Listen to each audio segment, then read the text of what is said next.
We got the Sorry. recording going on. Awesome. So my name is B. Blackman. I'm a licensed master social worker, and I'm the program manager for Rise Inspire Academy down in San Antonio, Texas. And I'm also the vice chair for Association for Recovery Schools. Um, at this time, and with our presentation today, I know Emily Hennessy, she'll be introducing herself, and so will Beth Samuelson.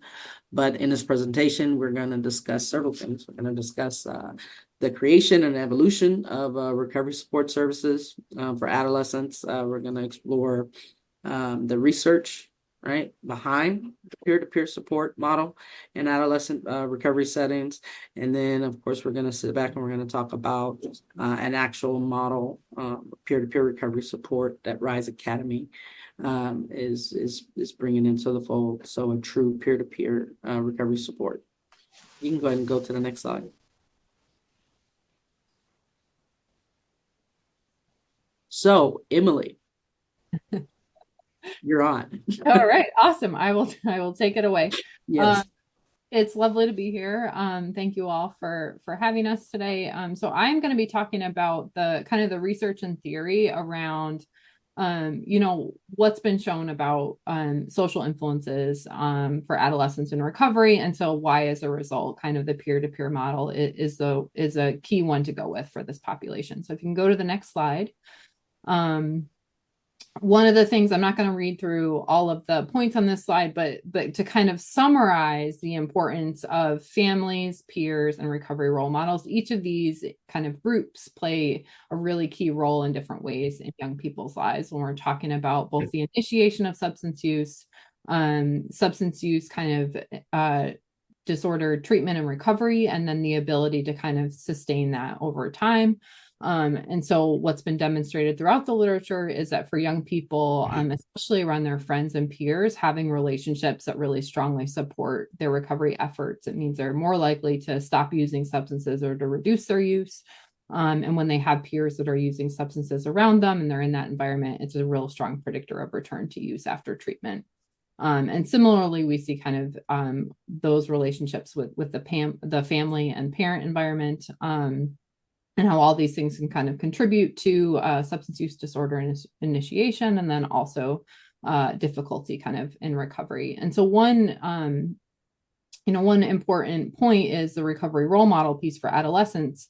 We can really think about what that looks like in terms of if it's same age peers or near age peers or kind of older age peers, and how each of those different roles can be important for different reasons for young people.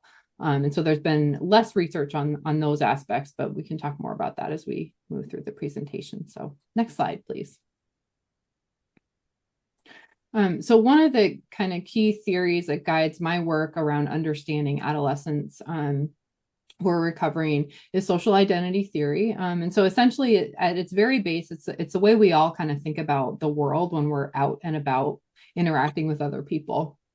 And so we're always kind of dividing the social world and people we run into different categories. And you see an individual or you see a group, and you either feel like you belong to that group, or like you want to belong to that group, or you feel like you don't, and you consider them kind of this other.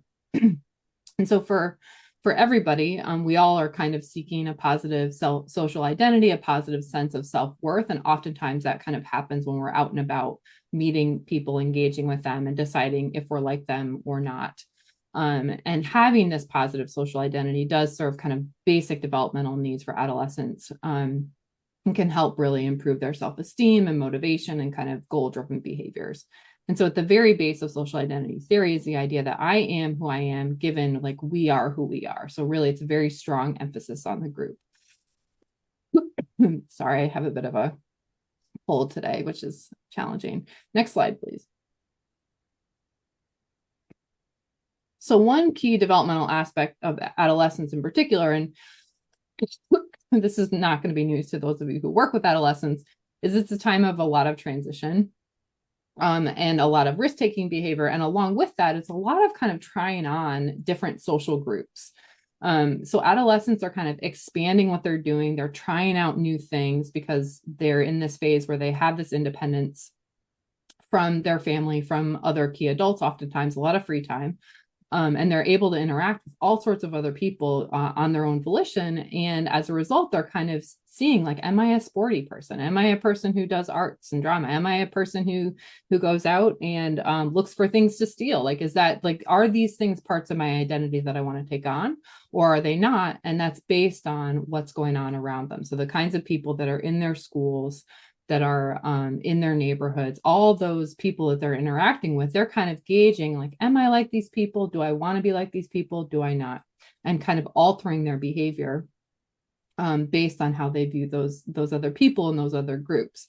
And one thing that's come out in some of the research that I've done with young people and really thinking and talking with them about their social networks is when they look at their social network, they're able to say like, wow, I'm kind of a different person when I'm in these different groups. And I'm like this when I'm with these groups, and I'm like this when I'm with these groups. And those groups don't interact at all. And I didn't even realize that, but that's really part of this developmental phase, is trying on these different groups and these different identities. And so this makes a really big difference when we're thinking about like what kinds of recovery supports are needed for young people. Oh, I went to switch the slide. Can I have the next slide, please? It's not going to work on my end. And so one of the theories that's been proposed by both Kay Monahan and David Best is essentially this idea that during recovery, during stopping or reducing substance use and kind of attempting to come out of that process, social network change is inherent in that process, and we should see it happen as a result of engaging in recovery support services. And so if you look at the left side of the figure, what you see here is where someone is kind of in what is termed in this paper an active use phase. So they're still using substances to some degree. They're interacting with lots of different groups just because they're out and about in the world. But what's happening is the group that is using substances is going to play a stronger role in their identity and who they are and how they behave as a result of that identity. And so you see here that even though they have groups that aren't using substances as part of their social network and their life, they're not necessarily exerting an influence on them. Think about a young person, has a lot of friends who are using substances, but they go home and they're with their family because that's who they live with, right? Those are two different groups. And the group that they feel more connected with and they want to be around is the one that's going to exert more influence on their identity. And so what's been proposed is that as individuals, not just young people, but everybody, as they move through a treatment and recovery process, is that balance starts to shift, especially in early recovery. And the idea is that it can only really shift by adding in these positive influences, adding in groups like recovery groups that can say, this is what recovery could look like, or this is what doing other things outside of substance use could look like with this group. And so the groups are kind of starting to equal each other out. What could happen is they could leave the recovery group and some of the non-using groups and go back to the using group altogether. And then you see the balance kind of shift back. But hopefully, as they begin to get connected with a recovery group or a group that's doing meaningful things that's not substance use, is that what we start to see is it supports a recovery in a way that they want to identify with that group and they want to behave in ways that align with that group. And so ultimately what's been argued is that, this stable recovery phase, we'll see stronger influences of groups that aren't using substances and those recovery groups compared to groups that may still be in their lives that are using substances. And so the idea is that now they have this stronger identity around not using substances and more aligned with the recovery group. So that's what the theory suggests. And it would make sense, given what we know about social influence for young people and everybody really, in trying to stop their substance use. Next slide, please. I do have animation. Okay. So I did want to talk about, if you want to go ahead and just click, I think there might be 4. Yeah, perfect. I wanted to talk about a study I conducted with young people kind of broadly in recovery. And we define this as, if they were in treatment or seeking treatment or had been in a recovery high school. And so kind of in some phase of that recovery process. Small study with 28 youth. Majority were male, but we did have enough females to kind of talk about that experience as well. 64% were non-Hispanic white. And actually, a large majority of these young people were recruited from recovery high school. So it is kind of a nice case example of what social networks will look like for young people in this set of recovery high schools. So we conducted what's called social identity maps, which I'll talk about in a minute on the next page. And essentially, we did this primarily with young people one-on-one, but then we also ran a few of these sessions where we had them create a social identity map in a group. They were creating their own one, but they were with other young people kind of getting instructions at the same time and doing a group interview afterwards. Some of these were in person, but this was during the pandemic. So a lot of it was virtual, and we video recorded these over Zoom. So we can go to the next slide. So on the right is what a social identity map will look like. This is an example completed one. And so the idea is that the person thinks about themselves in their social network, and then we ask them a series of questions to help them create this visual piece of their social network. And so in the picture, each square you'll see is a different size. So we have 3 different sizes. The one on the bottom that says drug friends, that's the smallest, and that also means it's the least important to this person. So they've indicated my drug friends are the least important to me, but they're still a part of my network. We see medium-sized Post-it notes on the left. One is a recovery group, one is a work group, and those are of medium importance.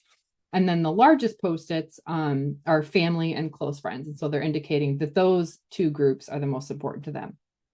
Also on this map is information about how much time is spent with each group. And each of those colored sticky dots indicate the level of alcohol or drug use for each individual member that's part of that group.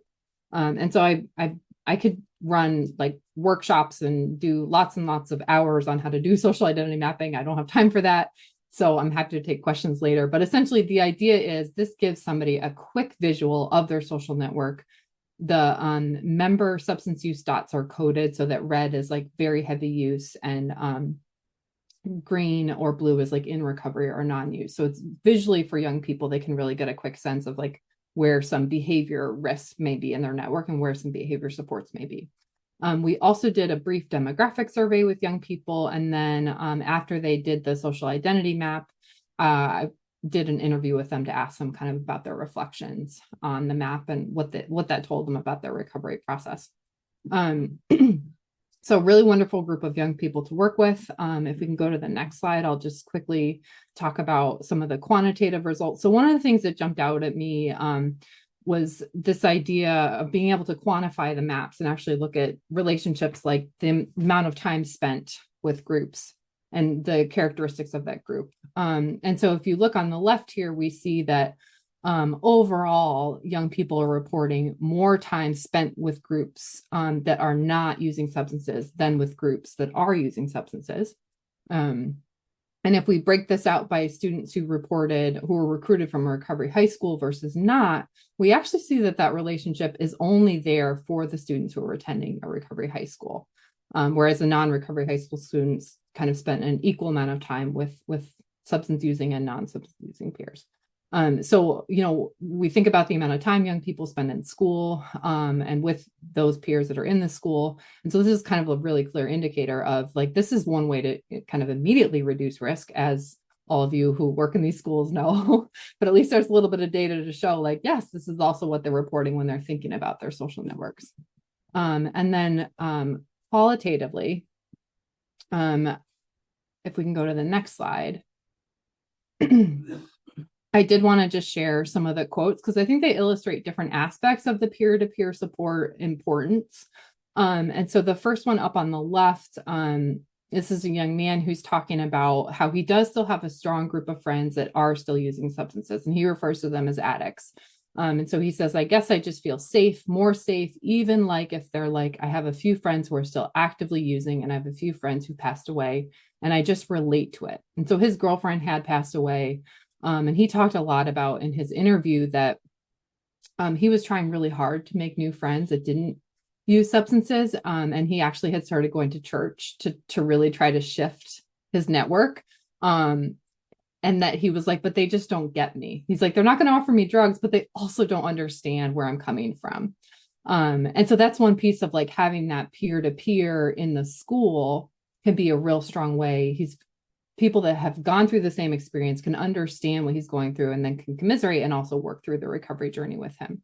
There's another young man on the upper right-hand side of the slide that's, just talking about no one else is sober or even tried to get sober. Like, he's realizing all the people that are around me are teenagers and nobody's talking about being sober, but at least in the school, we had that accountability from the staff and also from the peers. We have another young woman at the bottom that was just talking about just how kind of happy she felt being part of the school and that she wanted the teachers and the principal to be in her life even after she'd graduated. And then the last young female, her map was really interesting because it was told every single person on that map basically was yellow, which means casual alcohol use. It was casual all over her map. And when she saw that, she kind of took a step back and she said, I'd kind of always realized that.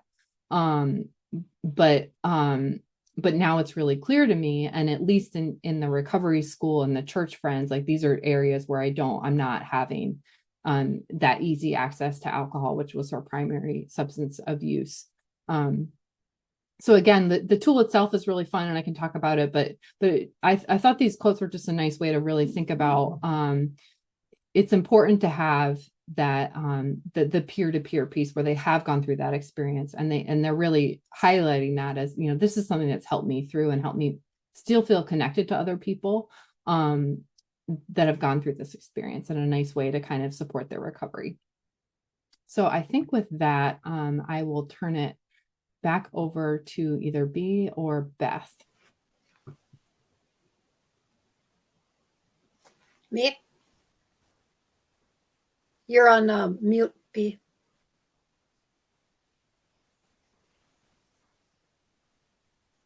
You're on mute, B.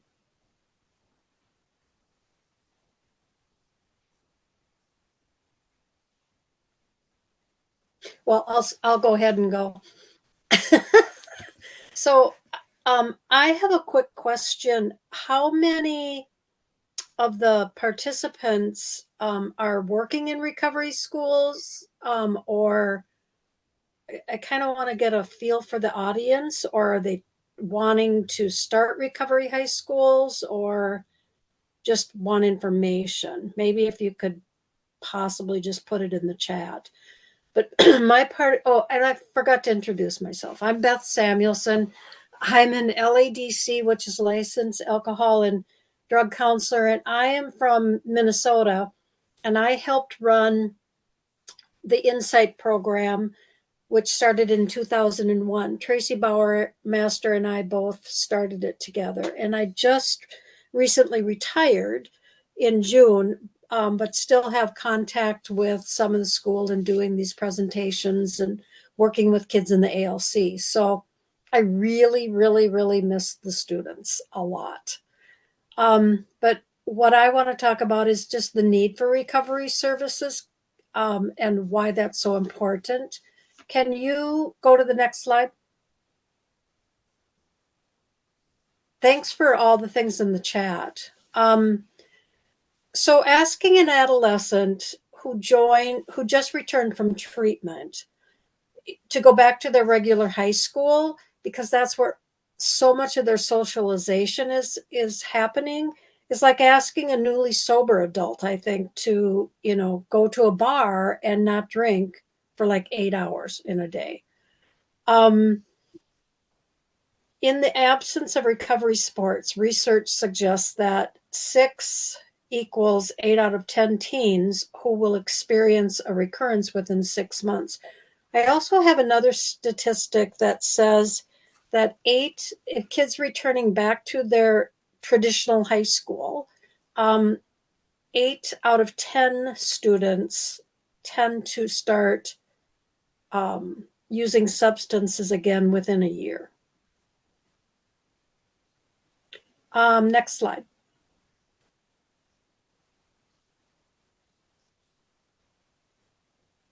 Okay. So that's different than what I have. So I just want to talk quickly just why they're so important. There we go. The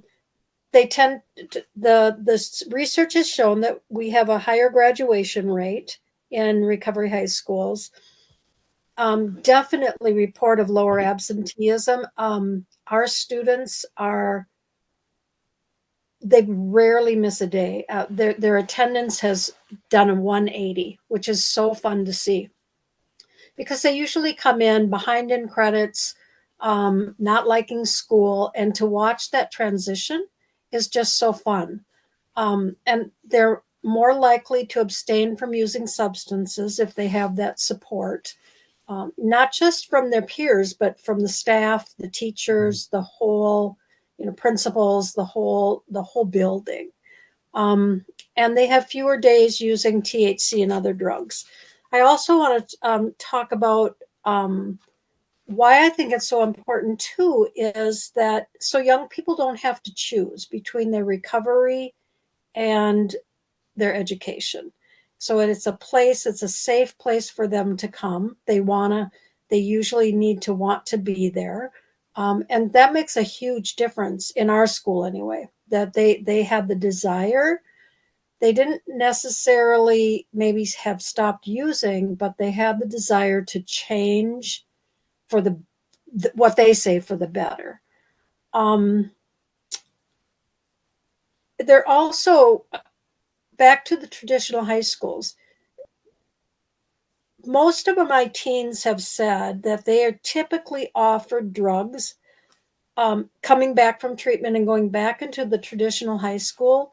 They are mostly offered drugs within that first week because trying to form a new identity and like Emily was saying that the social and trying out the different groups. And so going to a recovery high school, they don't have that pressure of doing that. And what's really been nice too is that the students have found, and I think about many of our students, like they would say, I don't know that I would ever have been friends with you before I came to the recovery high school, right? And then they become best of friends. Like I think of two students last year. They're like this. And they both went to college together into a ARHE, a higher education that supported recovery. So it's so fun to watch those relationships grow. And that is so important. Can you do the next slide?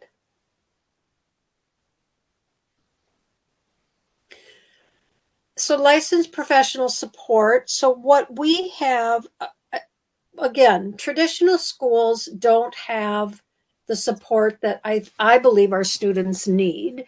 They're lucky. It's rare if they have a peer recovery specialist or a LADC or, they usually have a school counselor. But I don't know that school counselor necessarily understands the um, complexity of addiction. So having licensed professional support is so nice. What we had in our school and many of the recovery high schools, I believe there's about 50 in the country right now. They have either a peer recovery specialist, support specialist, or an LADC or the equivalent. I think they're called different things in different states. Ours in Minnesota is licensed alcohol and drug counselor. They have social workers that work with them. They have the school counselors. They have LPCs, mental health, peer support. They also get to go into a classroom that's safe, and the teachers very much understand substance use too, or learning about it. And so if, like in a classroom, if the teacher can't, sees the student is really struggling, or they ask the teacher a question and the teacher can say, I think you need to go down and talk to your counselor. I think you need to go down and talk to the social worker. So they can gear them towards the right path of where they need to go talk about what's going on with them. And I know that doesn't happen in our high schools, our traditional high schools. Teachers are really, really busy and they have huge classrooms.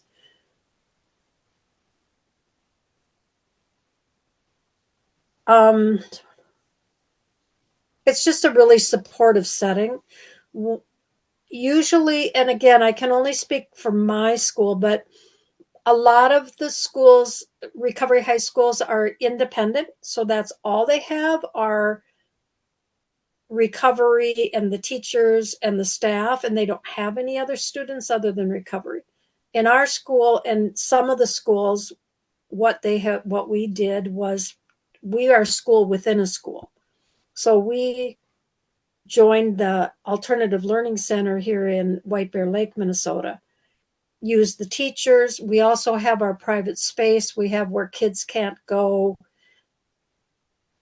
from the ALC, they can't come over and hang out with our kids unless there's special permission or whatever. And by no means am I saying any of the ALC students are, bad students but they need the support, and we want to make sure that it's a safe place for them to learn.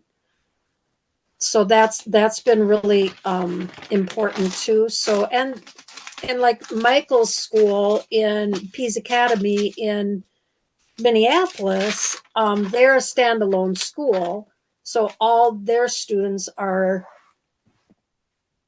in recovery, so they don't have to deal with any of the other issues that come about. Next slide. So in Insight, how we do our peer support, and I'm really, really excited to hear B talk, because really gearing it towards peer-to-peer support, having them be educated about that, taking classes or whatever. So we have not moved to that model yet, but I certainly would really, really like to see that happen. So in our school, we do a daily group. We have classes, like I said, the kids go out to the class and then come back to our safe space and hang out for the break or lunch or whatever. And then we do our group at the end of the day. A lot of times people have check-ins, morning check-ins, and then afternoon check-ins, quick. Ours is a whole hour long. Our students can get school credit for elective credit for attending that group, and they have to attend the group. They can also get school credit for, like, if they're seeing a therapist or a counselor or AA meetings. So being really innovative in how to get those kids the credit. And oftentimes all of our students come in, well, 90% of our students probably come in behind in credits. And they work so hard that we have to slow them down so they don't graduate early. So they have options of doing post-secondary or going over to the VOTAC and taking classes and that kind of stuff. They also have individualized meetings with the student in the LADC. I used to have them timed every week, right? To make sure they come in, they can be taken out of class and stuff. If they couldn't miss the class, then very flexible schedule for me that I can meet with kids whenever they could do that. They're always welcome into my office if they're having a hard time and something's not scheduled. That is always an open door policy. Excuse me. We also have what's called the phase system. So we have phase 1 and phase 2. And so phase 1 is when kids are first coming in, just learning about recovery, feeling it out, just brand new. So once they get a certain amount of recovery and sobriety and doing well at home and in their classes, they can apply for phase 2. Thank you. And then I'll quickly say that with that comes responsibility and expectations for them to then start doing that peer modeling for the new kids that are coming in. We have peers that absolutely support each other, and we do a leadership group with kids in the ALC too, so they mix so they're not so separate. We have lots and lots of different ideas. We really think outside of the box. I want to turn it over quickly so B has the time to talk. I'm so sorry, Rebecca.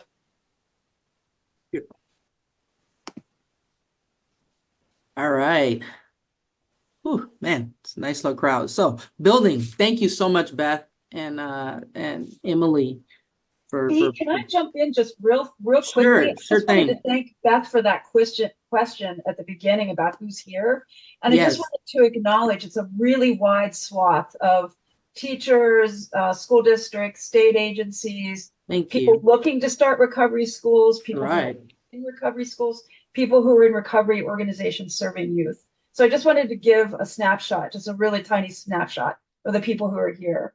Thank Um, you so much yeah. for that, Rebecca, because I haven't been able to check No, out no, no. That's why I'm watching it. Yeah, but thank you to the everybody who put that information in the chat. hmm Yes.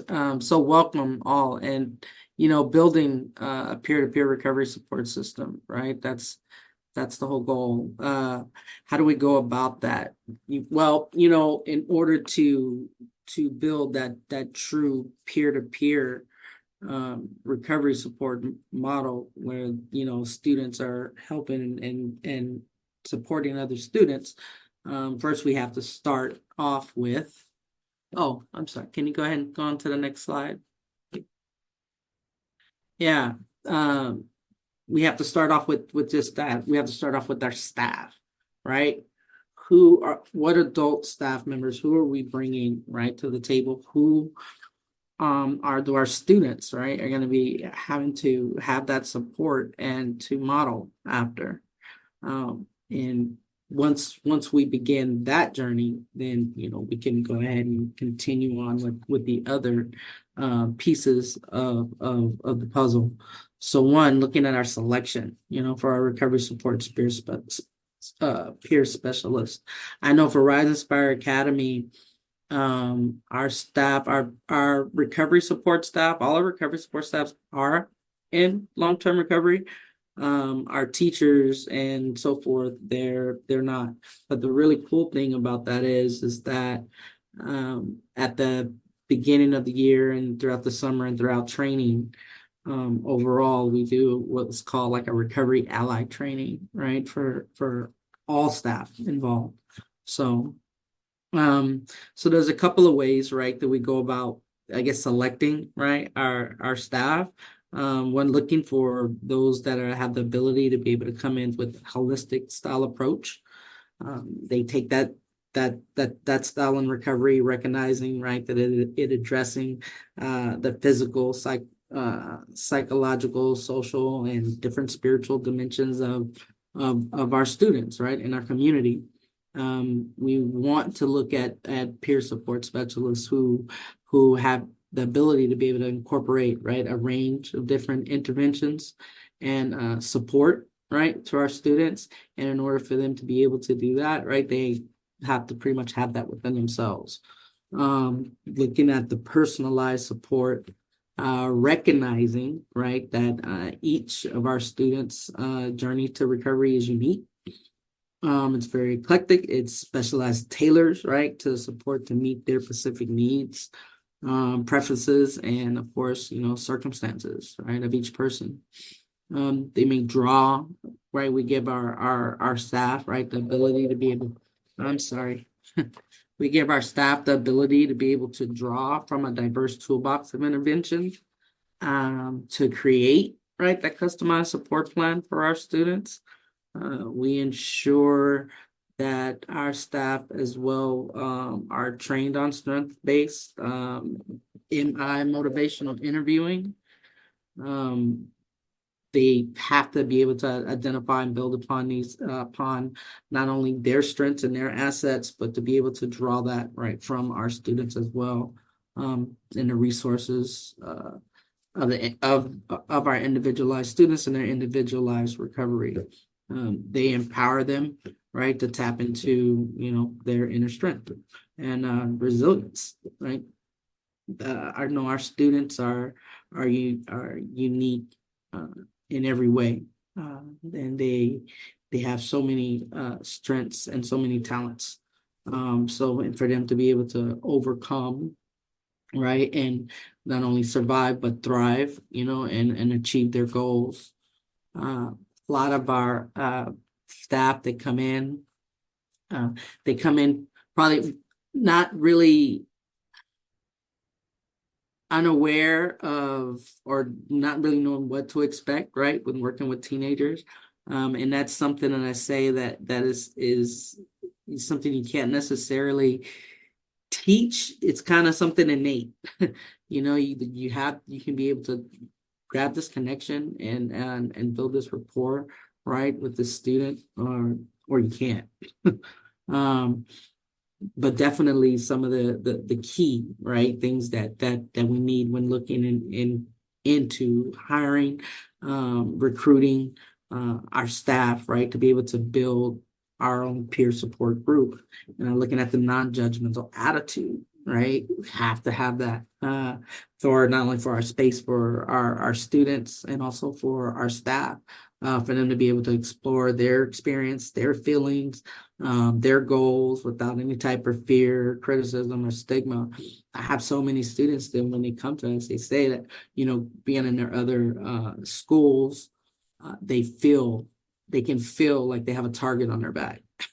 They feel this sense of judgment, not only from other students and their peers, but also too from staff. So having our staff on board with that non-judgmental attitude is extremely important, right? Because it should not be judged regardless of any type of bad past behaviors or choices, right, that any of our students have made. Our staff and our specialists, they need to be flexible and creative, right? Those of you who are working in or who have worked in a school, let alone a recovery high school, things can change, right? It's constant. So you have to be able to be flexible and be able to be creative, not only with their approach, right, but they're willing to experiment different type of strategies, when working with our students. And they have to find out, what works best, and not only for the student themselves, but for the community. Maybe we need to shift, that day, and it's going to go a little bit out of order, right?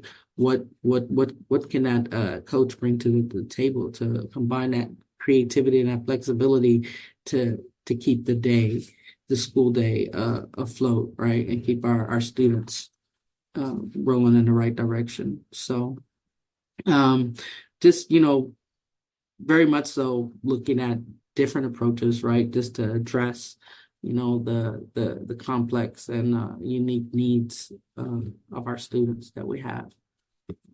You can go ahead and go on to the next slide, Cindy.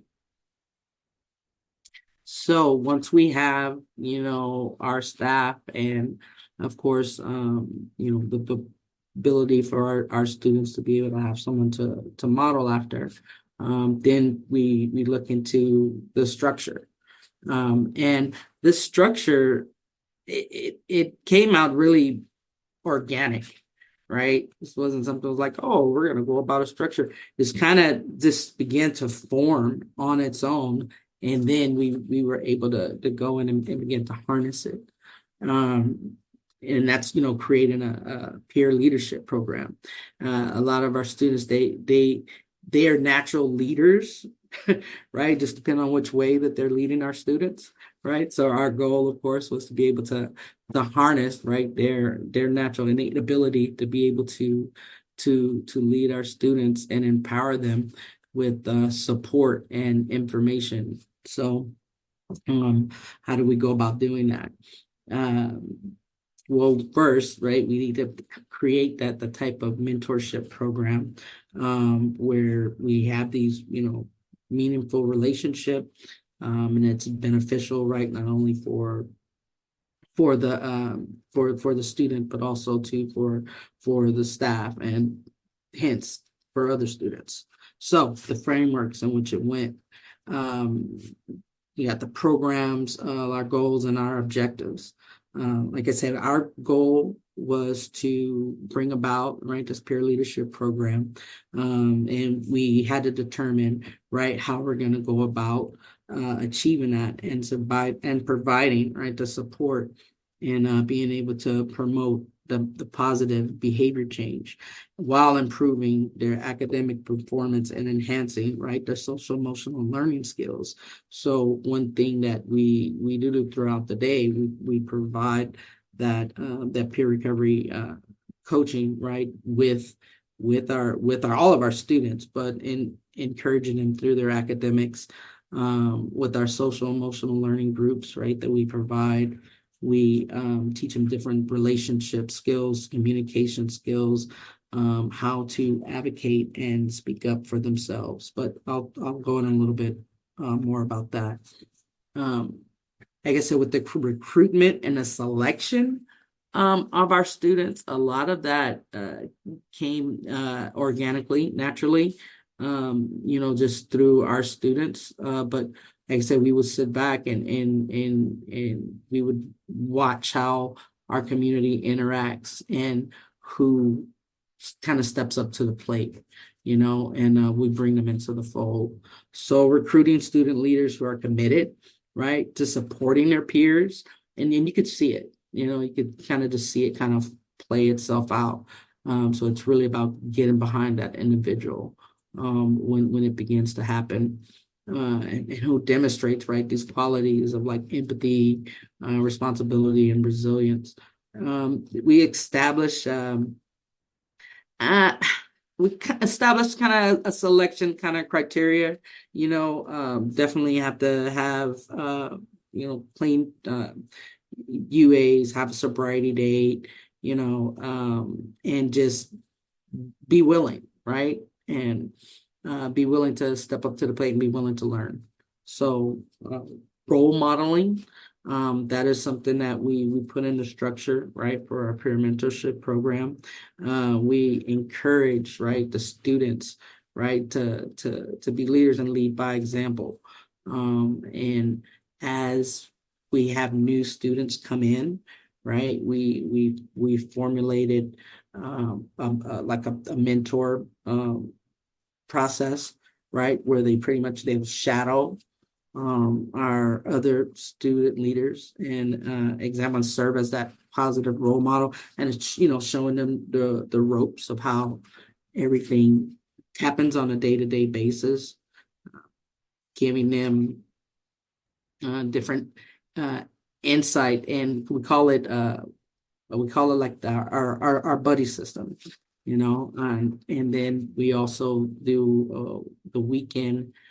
We call it a war plan, which is it's a weekend accountability against relapse.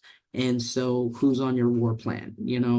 So getting them to be able to hold each other, right, accountable with each other, and keeping that next connection. So come like Monday morning, right, they're sitting up and they sit back and we discuss, how did your accountability buddy do? And we sit back and we discuss about that. And that's been really, really, really, really working really, really well. I can see them reaching out to each other, right, for support over the weekend, to help, pull them up. So that's just all part of, being that community and helping them to be able to work together, right, and connect with that empathy and different strategies and coping skills. We sit back and we ask them, so what decision or what type of guidance did you give him? He said, I sat on the phone with them until he walked around the block, things of that nature. So it's pretty cool to see. Hey, B, Yes. B, there's a question in the chat about whether or not the student peer mentors receive any specific training. Yes, so we're getting to that. Yes, we are. Yes, they do. Are we running out of time? About 10 minutes left. About 10 minutes left? Okay. Yeah. Yes, so they do receive That's quite a bit. totally. You could go ahead and if you want, go ahead and go to the next slide, Rebecca. Yeah. So through our training, right? It's about cultivating, right? really what we're looking at is we're cultivating the future of our workforce field in peer recovery, if you think about it. And they're doing that while they're in our recovery high school. And we do that through our recovery focused curriculum, through restorative style practices. We have Narcan training we're putting in for our students for teen mental health first aid training. We do CBRT training with them. It's like a screening briefing, and what to look for, different signs, and how to discuss, right? Sit down and how to discuss that having that conversation with the friend who is having suicidal thoughts. I don't know how many times I received a phone call, right, from a student who's on the phone with another student, not knowing, what to do or what to say. And I think that's really where this kind of like stemmed from, right? Where we kind of began like, hey, we really need to empower them and training them on what the next steps, what they should do next, and so that's why, right? This education and training, the leadership, being able to just teach them and empower them, that hey, you're on the front lines, with your friends, your peers, your teammates. What can you do to help support them if they are in trouble? And with that, right, it kind of just spiraled into this. Now we have past students who are actually peer recovery support specialists at the age of 18. So the different trainings and so forth that we do, going in with the recovery focused curriculum, our actual Rise Recovery ourselves, we have a training institute.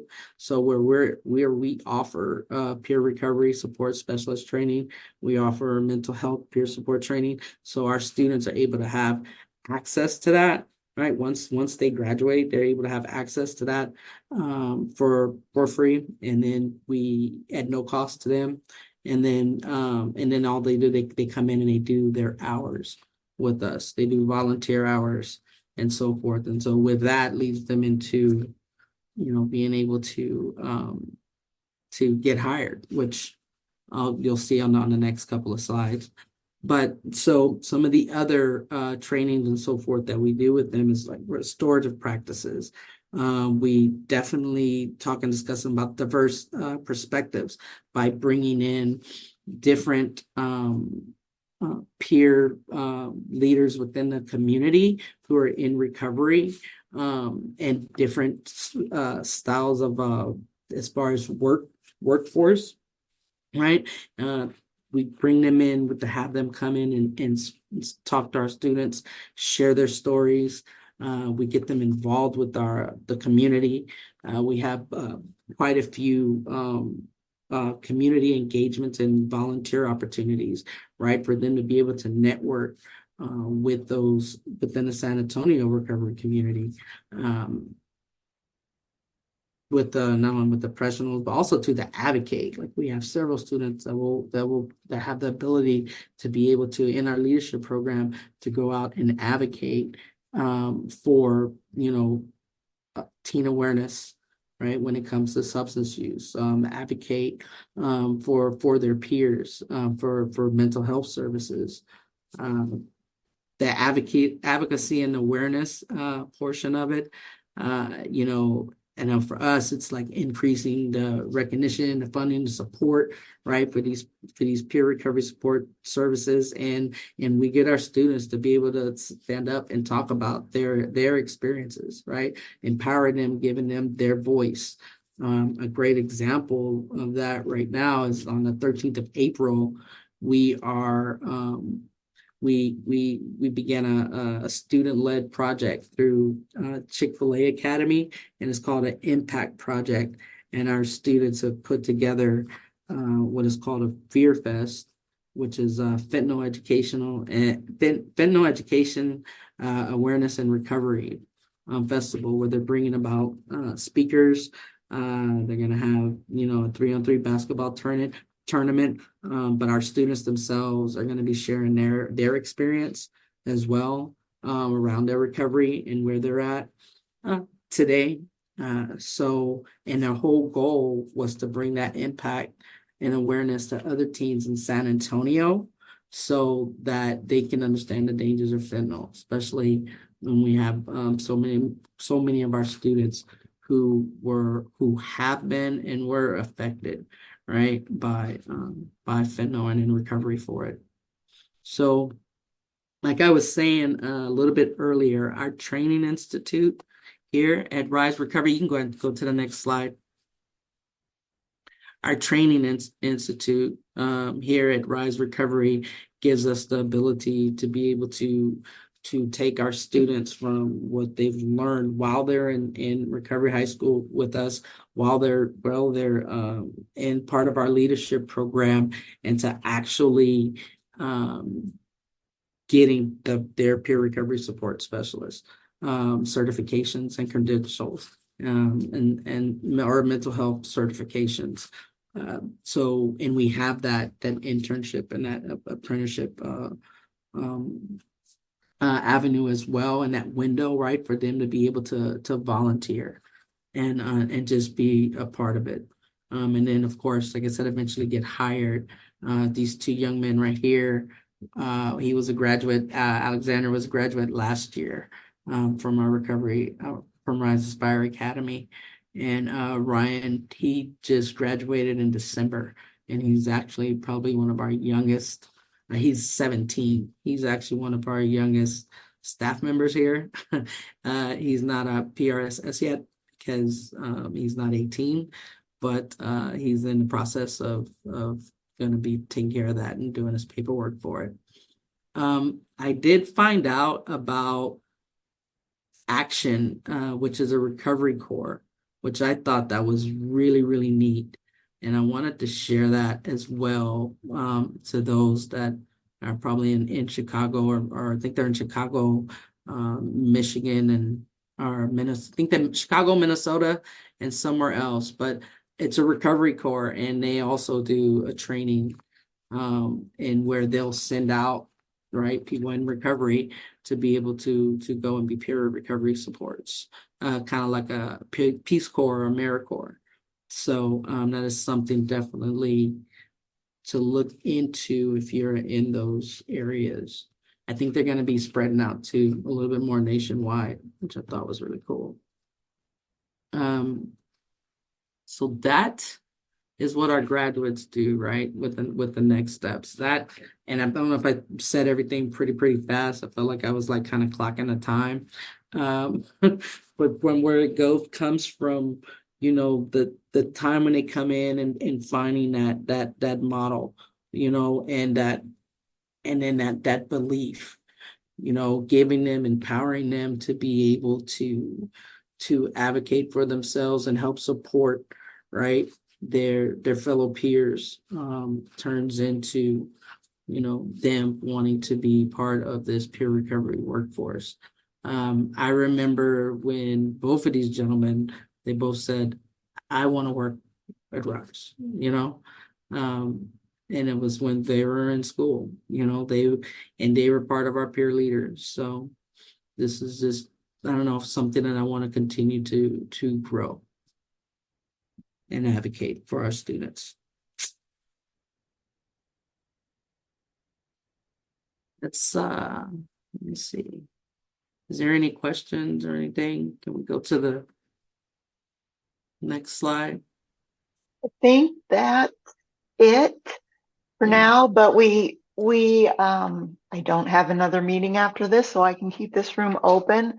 I don't want to hold our presenters to it if they have other things to do, but I know Rebecca will stay on with me. So if anybody, does anyone have any questions? If you have any questions, please. Was there any questions in the chat, Rebecca? No questions so far other than the ones I brought up. Okay. Just a lot of thank yous and for a lot of great information. And there was one wonderful comment about somebody already had 3 new ideas to implement. So Awesome. Awesome. And this is a plug, but the ARS on the 18th, Mhm. Rebecca, Yeah, the teacher yes, and I cohort. can drop it in the chat again. Yeah. And I'll include the registration link in the follow-up email Mhm. along Yes, with the thank you. slides that folks have been asking for, but yes. Yes, because our recovery curriculum and the academic, it's intertwined very nicely. So Perfect. our principal, Bridget Maggart, would be sharing a piece on how we go about doing that. Well, I don't see any questions coming in. So Rebecca, I'll leave it up to you if we want to go ahead and close out and thank our I amazing. think we're good to close out, and I just want to thank everybody for coming, and thanks for all your wonderful comments in the chat. Yes, and yes, we are providing a feedback link. There'll be a survey link in the follow-up email, which will probably get to you on Monday. Thank you. Okay. Thank you to thank our incredible presenters, and always thank you to ARS folks. We really appreciate you. Take care, everyone. Happy weekend. Bye. Thank Thank you you. so much. Bye.